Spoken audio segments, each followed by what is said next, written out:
Yesus di hadapan mahkamah agama.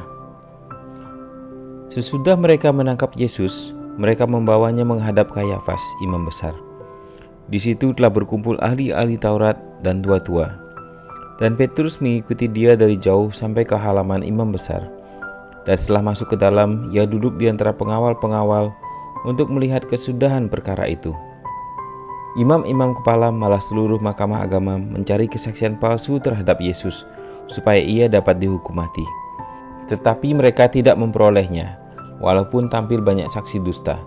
Tetapi akhirnya tampillah 2 orang, yang mengatakan, "Orang ini berkata, aku dapat merubuhkan bait Allah dan membangunnya kembali dalam 3 hari.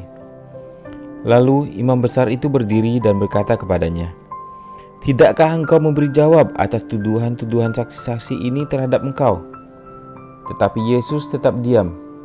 Lalu kata imam besar itu kepadanya, "Demi Allah yang hidup, katakanlah kepada kami, apakah engkau Mesias, anak Allah atau tidak?"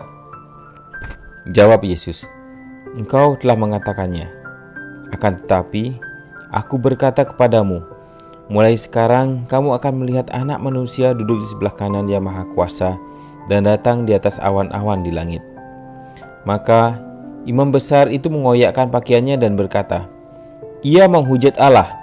Untuk apa kita perlu saksi lagi? Sekarang telah kamu dengar hujatnya. Bagaimana pendapat kamu?"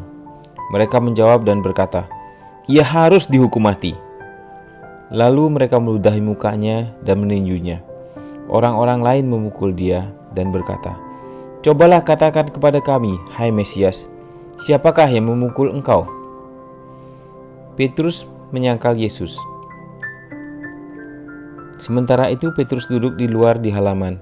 Maka datanglah seorang hamba perempuan kepadanya. Katanya, "Engkau juga selalu bersama-sama dengan Yesus, orang Galilea itu." Tetapi ia menyangkalnya di depan semua orang. Katanya, "Aku tidak tahu apa yang engkau maksud."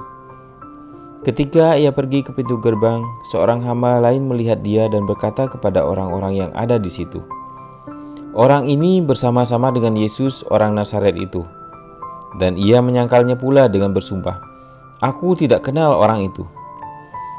Tidak lama kemudian orang-orang yang ada di situ datang kepada Petrus dan berkata, "Pasti engkau juga salah seorang dari mereka.